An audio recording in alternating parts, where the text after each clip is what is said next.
नमस्ते दोस्तों। 8085 assembly language programming के इस ट्यूटोरियल की सीरीज में आप सभी का स्वागत है। इस ट्यूटोरियल में हम देखेंगे कि दो 8 बिट बीसीडी नंबर्स को कैसे ऐड किया जाता है। तो एडिशन ऑपरेशन होगा और दोनों ऑपरेंड्स रहेंगे 8 बिट बीसीडी नंबर्स। तो बीसीडी का मतलब हमें पता है, बीसीडी का मीनिंग होता है बाइनरी कोडेड डेसिमल नंबर्स। तो चलिए प्रोग्राम लिखना शुरू करते हैं। तो मैं ये आशा करता हूं कि मेरी हिंदी ठीक ठाक है। हिंदी मेरी मातृभाषा नहीं है, पर फिर भी हिंदी हमारे देश में बोले जाने वाली मुख्य भाषाओं में से एक है और इस देश के करोड़ों युवा है और करोड़ों स्टूडेंट्स हैं जो हिंदी समझते हैं। तो इसलिए मैं ये लेक्चर आपके लिए ला रहा हूं हिंदी में। तो चलिए हम ज़रा MVI C,00H कर लेंगे। तो यूजुअली ये कन्वेंशन है कि ये रजिस्टर सी जो होता है वो किसी टाइप का काउंट स्टोर करता है। तो ये प्रघात है, ये कन्वेंशन है, तो ये प्रैक्टिस है एक्चुअली। और हमारे जो बीसीडी नंबर्स है वो इन मेमोरी लोकेशंस में स्टोर्ड रहेंगे 2500H एंड 2501H। तो इन दो मेमोरी लोकेशंस में वो नंबर स्टोर्ड रहेंगे और रिजल्ट जो होगा वो 2502H में हम स्टोर कर देंगे। तो देखिए यहां पे हमने काउंट में 00H स्टोर कर दिया है। तो HLT यहां पे जरा कैप्स में लिख लेता हूं, कोड को अच्छा दिखना चाहिए। तो LHLD मतलब HL पेयर में हम 2500H को लोड करेंगे। तो L रजिस्टर में 2500H के कंटेंट आ जाएंगे और रजिस्टर H में 2501 के कंटेंट आ जाएंगे। तो हमें पता है दोनों 8 बिट रजिस्टर्स हैं। तो हम ये अज्यूम कर रहे हैं कि इन दो रजिस्टर में जो आने वाले कंटेंट जो है ये दो मेमोरी लोकेशन से वो बीसीडी रहेंगे। तो आप इनपुट देते वक्त इस बात का ध्यान रखिए कि वो दोनों नंबर बीसीडी होने चाहिए, उसमें कोई भी हेक्स वैल्यू नहीं होने चाहिए, मतलब प्योर हेक्स वैल्यू। तो प्योर हेक्स वैल्यू से मेरा मतलब है, तो मैं ज़रा नोटपैड ओपन करके आपको ये समझाता हूं। तो 0 to 9 जो डिजिट्स है वो हेक्स भी है और डेसिमल भी है। ऑलराइट।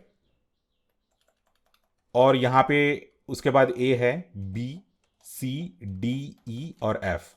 ये 6 जो डिजिट्स है वो प्योरली हेक्स डिजिट्स है।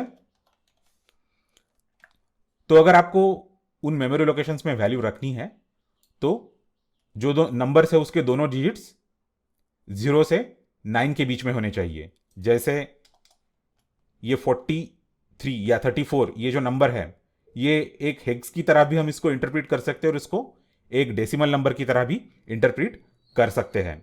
पर अगर ये नंबर है 9A तो ये प्योरली हेक्साडेसिमल नंबर है, इसको डेसिमल नंबर की तरह रिप्रेजेंट नहीं किया जा सकता। मतलब इसको कर सकते हैं कन्वर्ट, बट प्योरली इसके इस फॉर्म में तो ये हेक्साडेसिमल नंबर है। तो चलिए हम आगे बढ़ते हैं। एचएल पेयर में हमने 2500 और 2501 के कंटेंट कॉपी कर लिए हैं। अभी मैं क्या करता हूं कि मूव A, L करता हूं। तो L के कंटेंट आ गए हैं A में, उसके बाद ऐड H, मतलब H के कंटेंट हम एक्यूमुलेटर के कंटेंट के साथ ऐड कर रहे हैं और उसका रिजल्ट एक्यूमुलेटर में स्टोर कर दो। उसके बाद हमारा फेवरेट कमांड है इस सिनारियो में जो हम यूज करते हैं, उसका नाम है DAA। इसका मतलब होता है डेसिमल एडजस्ट एक्यूमुलेटर। तो अगर आप कोई भी दो नंबर से ऐड करते हैं और उसके बाद DAA करते हैं तो एक्यूमुलेटर उसको डेसिमल नंबर की तरह रिप्रेजेंट करने के लिए हम एडजस्ट कर देते हैं। तो यूजुअली जब कोई भी हम बीसीडी ऑपरेशन करते हैं तो उसका रिजल्ट वो हेक्स में जनरेट कर देता है, क्योंकि उसको पता नहीं है ना कि हमारे जो ऑपरेंड्स है वो बीसीडी नंबर्स है।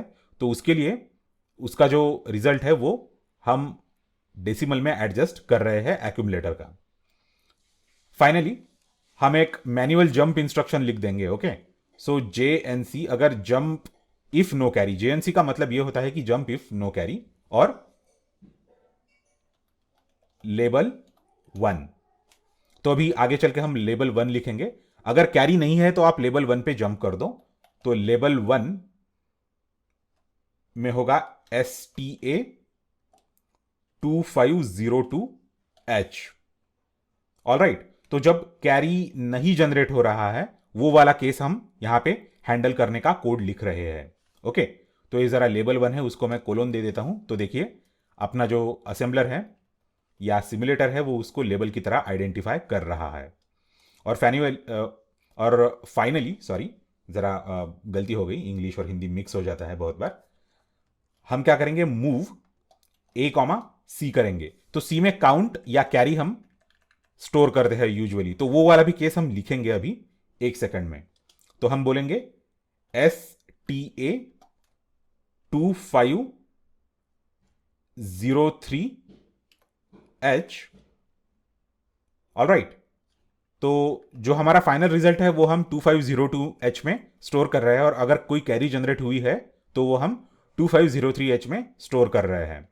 तो अगर कैरी जनरेट नहीं हो रही है तो ये रूटीन एग्जीक्यूट होगा, और अगर कैरी जनरेट हो रही है तो हम सिंपली ये जो C है, रजिस्टर C है, उसको 1 से इंक्रीमेंट कर देंगे, INRC।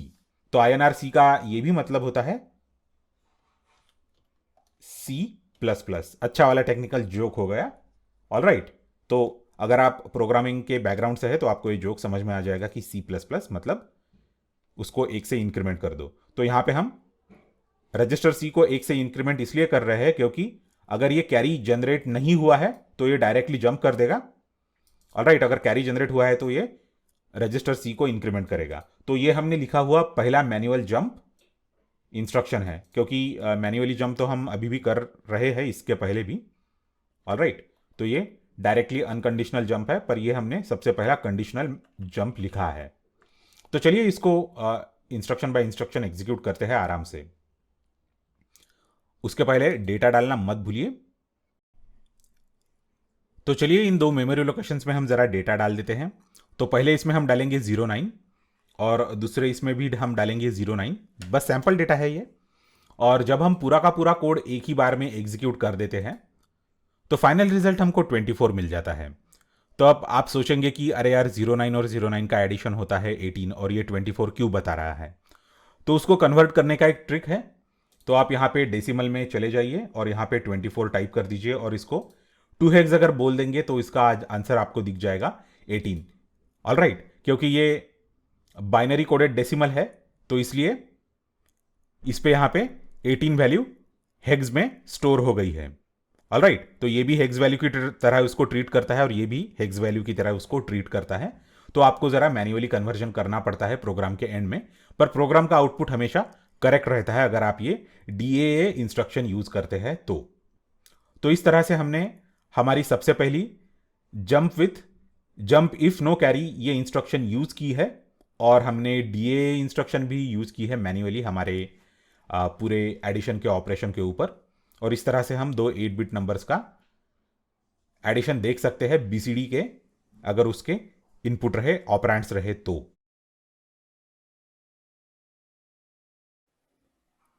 Thanks a lot for watching this video. इस वीडियो को लाइक कीजिए और शेयर कीजिए। मेरे चैनल को सब्सक्राइब कीजिए और नोटिफिकेशंस के लिए बेल आइकन दबाइए। अगले लेक्चर में फिर मिलेंगे।